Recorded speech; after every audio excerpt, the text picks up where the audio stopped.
الشيطان الرجيم بسم الله الرحمن الرحيم إن الحمد لله نحمده ونستعينه ونستغفره ونعوذ بالله تعالى من شرور أنفسنا ومن سيئات أعمالنا من يهده الله فلا مضل له ومن يضلله فلا هادي له أشهد أن لا إله إلا الله وحده لا شريك له وأشهد أن محمدا عبده ورسوله يا أيها الذين آمنوا اتقوا الله حق تقاته ولا تموتن إلا وأنتم مسلمون يا أيها الناس اتقوا ربكم الذي خلقكم من نفس واحدة وخلق منها زوجها وبث منهما رجالا كثيرا ونساء واتقوا الله الذي تساءلون به والأرحام إن الله كان عليكم رقيبا يا أيها الذين آمنوا اتقوا الله وقولوا قولا سديدا يصلح لكم أعمالكم ويغفر لكم ذنوبكم ومن يطع الله ورسوله فقد فاز فوزا عظيما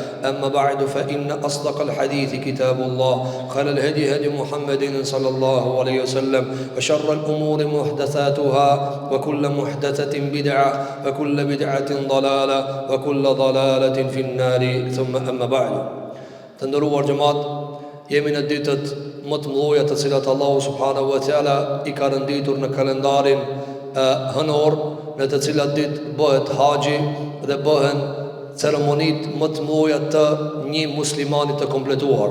Lutim Zotin e Madh Xhelel Xhelal në këtë ditë të mëdha që çdo kush që ka bëu haxh Allahu ta ban qabul. Çdo kush që ka thërr kurban Zoti t'ia ban qabul. E këta ata të cilat nuk jo shkruar deri këto vite ti krijnë këtë ceremoni Zoti t'ua ban nasib në vitet e ardhshme ya Rabbul Alamin. Të nderuar xhamat, vazhdojmë me kapitujt e radhës të Imam Buhariut rahimahullahu taala në librin e tij Al-Adabul Mufrad në kapitullin e lutjeve dhe duave të pejgamberit alayhi salatu wassalam. Duaja ka qenë gjëja më e theksuar te Muhamedi alayhi salatu wassalam. Ai bënte dua shumë, nuk mbështetet tek vetja, I mirte sebepët, por bënte dua, lutej te Zoti I Madh Xhelel Xhelalu, nga se udhëzimi, mbarësia, mirësia, krejt janë dhuratat Zotit.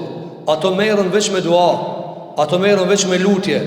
Andaj shumë prej adhurimeve tona mund të përkthehen me një fjalë lutje. Namazi është lutje, edhe zakati është lutje, sepse ti jep pasurinë për ta lutur Allahun me të fal. Agjërimi është lutje, sepse ti nuk ha buk për Zotin me të fal. Haxhi është lutje. Shumë prej veprave janë lutje. Andaj ne lutemi me këto vepra që Allahu subhanahu wa taala na fal. Dhe krejt veprat tona duhet të përkthehen në lutje, duhet të përkthehen në dua. Andaj ka thënë alayhi salatu wassalam, "Ed-du'a mukhul ibada." Duaja është palca e adhurimit. Ai që s'ka dua në ta, jo rastisht edhe Allahu nuk e fal shirkun, I cili është shirku duas, kur ti e lut dikant tjetër përveç Allahut subhanahu wa taala. Po këtë arsye pejgamberi alayhi salatu wassalam bënte shumë dua. Dietarët e muslimanëve shkruajtën libra për duat e pejgamberit alayhi salatu wassalam, lutjet e pejgamberit alayhi salatu wassalam. Por çfarë arsye? Nga se donin të lutën me çato dua që ka bëu pejgamberi alayhi salatu wassalam, sikur që do të vjen një dua e veçantë e pejgamberit alayhi salatu wassalam, ku njëri prej sahabive thot, një ditë prej ditëve u lut shumë pejgamberi alayhi salatu wassalam, dhe ne I tham ja Rasulullah, shumica prej neve s'e majtën mend këtë dua. U lutë shumë, po na s'e majtën mend këtë dua. Lexona dyqysh. Atëherë tha pejgamberi alayhi salatu wassalam, ja unë tash u lexoj. Tha, çka më thon, thuni kështu. Tha pejgamberi alayhi salatu wassalam, thuni o Allah, na jep edhe neve krejt që ato shka ti ka lip Muhamedi alayhi salatu wassalam, dhe na ruj neve pikit që atin me punë dhe që ka tha Muhamedi sa o Zot rujë muhe. Sa e thjeshto, sa e thjeshto. Me e bo këtë dua gjdo dit muslimani, me thanë o Allah, krejt lutit që ka I ka bo pejgamberi alayhi salam, edhe unë e pidu që ato. Ti si di që ka lutaj, po ti veç ti sen e di, se krejt që ka është lut për të mirë. Dhe prej këtë gjërave që ka kërku mbrojtë, ato janë të këqija. A e pengon njani për neve me e bo që këtë doa? Njani dhe zdi unë që ka mu lutu qështu. O Zot, qatë ka lip pejgamberi jotë, jepëm edhe muhe. Qatë ka kërku mbrojtje pejgamberi jotë, alayhi salatu wassalam, rujëm edhe mu për që të në gjërave. Andaj për duave që I ka sjellim Imam Buhariu të radhës që shumë e rëndësi, është duaja e tij alayhi salatu wassalam, ka thënë Allahumma tahhirni bith-thalji wal-baradi wal-ma'il barid kama yutahharu ath-thawbu ad-danasu min al-wasakh.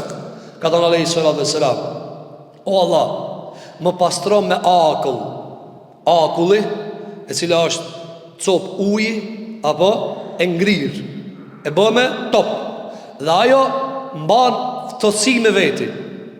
Është lut pejgamberi sa ka o Allah pastron me akull, nga se mëkati ka nxehtësi, mëkati ka ashpërsinë vet.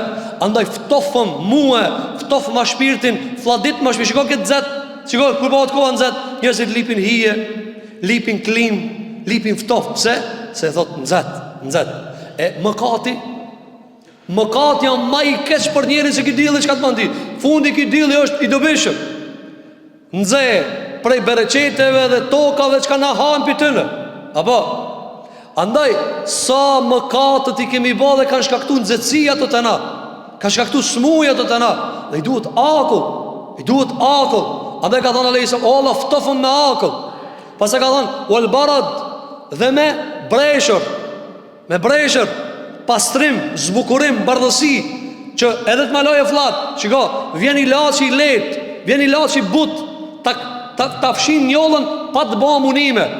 Islami të ndërum xhamat e pastron njeriu let. Andaj shiko, ka thënë dhe me ujë të ftoft. Shiko njerëz këtë ujë të ftoft sa shlipin. Ama lipin për barkut e tyre. Apo për shpirtin, sa njeri është i etur në shpirtin e tij me pi ujë. Allah e ka ngjasue shpalljen e vet me ujë. Shpalljen e vet e ka ngjasue me ujë. Sikur ujin që ka e zvet Allahu piqile, e zvet edhe shpallën piqile.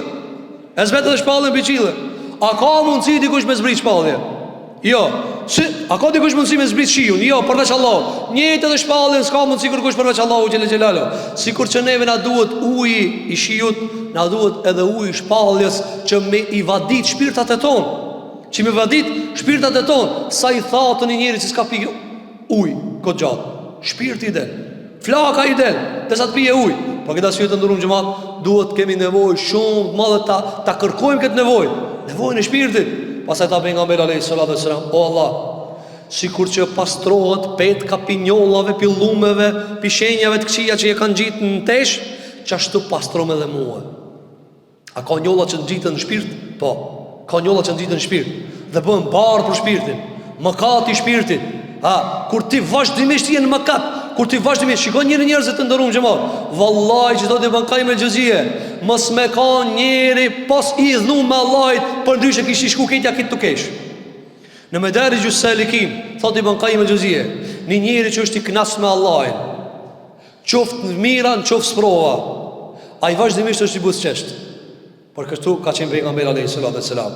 E një njerëzit munohen më rolat me imshe me burni, ato e sukakërit, rrogaqërit.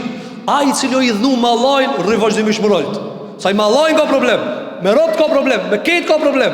Pejgamberi alayhis salam thot Xherir ibn Abdillah radhiyallahu an, nuk e kam pa më rolt kur pejgamberi alayhis salam. Kur? Ki mujt me pa tu kajt, ama më rolt jo. Pse thot Ibn Qayyim al-Juzeyy këtu sekret, se ka qenë i kënaqur me Zotin. O Zot, çka të më çojsh ti e mira ajo? Çka të më çojsh ti e mira është ajo? Për këtë arsye të ndërum xhamat, lutej besam o Zot, pastroma petkën e shpirtit, që t'jam i kënaqur me ty, largoma barrën e xhunait. Pastaj çka thonte, lekel hamdu mil'us sama. Falënderimit takon veç tyje sa mushët qilla. Nëse mujna me mush qillën me falënderim, du të me mush. Njani për neve i falë 5 kohë namaz, edhe kujton që ka mush qillën, jo, ka dale. Nëse ke mush qillën me, ani ti falë 5 kohë, ase ajtini përshem një dinare jep, hapo, edhe del sikur kitë shkupit i ka dhonë sot buk, ka dale për Allah se ti dinari ke dhonë, po se ke ushime kitë shkupin Allah. Po një familje që ke quet do gram buk, kënë regull, ama qfar, nëse munësh me mush qillën me falënderim mushe. Ka thënë alayhi salatu wassalam, lekel hamdu mil'us sama, ti takon falënderimi sa mushët qilla, wa lekel hamdu mil'ul ard, dhe ti takon falënderimi sa mushët toka. Sa ka mundësi toka më mush, këtë falënderim du të me i ba Allahu gjela. Pastaj ka thënë, ti takon falënderimi sa të dush ti o Allah mas kësajna, sa të dush ti. Po këtë asyri të ndërum gjëma, kur njeri zbrazët për mëkatit, atër falënderon. Dhe pastaj ka vazhdu pejgamberi alayhis salatu wassalam me ba edhe dua të tjera të cilat i ka sjell Imam Buhariu. Andaj të ndëruar xhamat, Ne vazhdimisht duhet të miremi me duat e pejgamberit alayhis salam, të lutemi me to, të përgjërohemi me to, me dënes të lutim Allahu subhanahu wa taala. Të ndëruar xhamat, rezimeja e dunjas Allah me t'i fal gjunat. Ai ka ket, ai ka i maki kitë se dunja Allah me t'i fal gjunat. Mos me t'i fal Allah i gjunat, koç ka jetonte, koç ka merr frimte. Ban shka dush, ndjeju që ish dush, luje rolin e kuj dush, mos t'i fal Allah u gjunat. Omer Khattabi çante dhe thonte, mirë për mua dhe mirë për nanën teme. Nëse Allah i s'mi fal gjunat, mirë për mua dhe mirë për nanën teme cila më ka lind. Nëse Allah i s'mi fal gjunat, para me na me dal për para Zotit Allah i thot, s'ti fali gjunat. Po kush ban dobi mosani? Cili dos, cili shok, cili grup, cili kush ka me të bëj dobi, cili njoftit ban dobi. A di çfarë ditë është ajo ditë e llogarisë? Shikoj njerëzit që gjithat zahmet e kanë qape tu uknaq. Në Arafat tu uknaq, ama njerëz dalim zahmet i madh. Po para me na kur dalim me miliarda njerëz sullak ket me një vend, e ti nuk e di as shtëpinë ku e ki, as rana ka, ku jam unë, ha? Dhe me mia vitet me prit. E para me na mas ket aty me mia vjet thotë stafali. Allah na rujt ya rabbal alamin. Andaj për nësam lutej shumë o Allah falem. O Allah falem ato gjuna që e kam bo publik, ato gjuna që e kam bo tinza, ato që e kam bo të kalumen, ato që amu i mi bo të ardhmen. Se s'na kena gjuna, shumë gjuna e kena. Sidomos ta që hirë koha e verës, e di se njësë mushim me gjuna e. Allah i na falë të gjitha gjunat, ja rabbal alamin. Allah i falë gjunat tona që e kemi bo të kalumen. Allah i falë gjunat tona që kemi mundësimi bo të ardhmen. Allah i falë gjunat tona që e kemi bo publike dhe gjunat tona që e kemi bo tinza. Allah na pastrof me akull, breshër dhe ujtë tëftof. Elusim Allah subhanahu wa ta'ala që zotë jonë gjele gjelalu të gjitha adhurimet tona Allah ti man kabul. Këta të vepra të mira sa do pak që të janë, elusim Allah që Allah na mëshiron me to. Na mëshiron se beptyre, elusim Allah subhanahu wa ta'ala që Allah gjunat tona, kusurët tona, gabimet tona, af edhe maghfirat na i ban ya rabbal alamin. Elusim Allahu xhelel xhelal që Zoti jon te bareke ve teala na mundson që të jetojmë me islam, që të jetojmë me iman, që të jetojmë me moralet dhe nderat e islamit. Ta mundson Allahu subhanahu wa taala që të jemi ashtu siç don Allahu subhanahu wa taala dhe jo siç dojnë ana. Elusim Zotin e madh xhelel xhelal që Allahu subhanahu wa taala muslimanët kudo që janë për botë Allahu të ndihmon. Fuqarat, skamnorët, nevojtarët, bonjakët, jetimat, të vejat, të burgosur, gjithë ata që janë në gazepe, Allahu t'i liron, Allahu t'i mëshiron, Allahu t'i mbron e zullumçarët dhe kriminalët dhe fesaxhit. Allahu ndërmjet vetit t'i shkatërron, t'i shpartallon, copat i ban ya rabbal alamin. Aqulu qawli hadha wa astaghfirullaha li wa lakum fastaghfiruhu innahu huwal ghafurur rahim walhamdulillahi rabbil alamin. الحمد لله رب العالمين والصلاة والسلام على أشرف الخلق والمرسلين نبينا محمد وعلى آله وصحابته أجمعين. فقد قال عز من قائل في كتابه العزيز بعد أعوذ بالله من الشيطان الرجيم بسم الله الرحمن الرحيم إن الله وملائكته يصلون على النبي يا أيها الذين آمنوا صلوا عليه وسلموا تسليما اللهم صل على محمد وعلى آل محمد كما صليت على إبراهيم وعلى آل إبراهيم إنك حميد مجيد اللهم بارك على محمد وعلى آل محمد كما باركت على إبراهيم وعلى آل إبراهيم إنك حميد مجيد اللهم انصر الإسلام والمسلمين اللهم انصر الإسلام والمسلمين في مشارق الأرض ومغاربها يا رب العالمين اللهم فاغفر لنا ما أسررنا وما أعلنا اللهم فاغفر لنا من الذنوب ما تقدم منا وما تأخر منها يا رب العالمين اللهم طهرنا بالثلج والبرد والماء البارد يا رب العالمين اللهم إنا نسألك أن تنصر الإسلام في مشارق الأرض ومغاربها يا رب العالمين اللهم من أراد المسلمين بسوء فعليك به اللهم من أراد الإسلام والمسلمين بسوء فعليك به يا رب العالمين اللهم نجي المستضعفين من المسلمين نجي المستضعفين من المسلمين يا رب العالمين اللهم يا قوي يا متين أرنا ليلا اللهم أرنا بأسك وسلطانك على الجبرة وعلى الفسقة يا رب العالمين اللهم نجي المستضعفين سالمين غانمين من يد الظالمين يا رب العالمين اللهم فاغفر لنا في الدنيا اللهم آتنا في الدنيا حسنة وفي الآخرة حسنة وقنا عذاب النار وقال الله تبارك وتعالى: إن الله يأمر بالعدل والإحسان وإيتاء ذي القربى وينهى عن الفحشاء والمنكر والبغي يعظكم لعلكم تذكرون. وأقيموا الصلاة.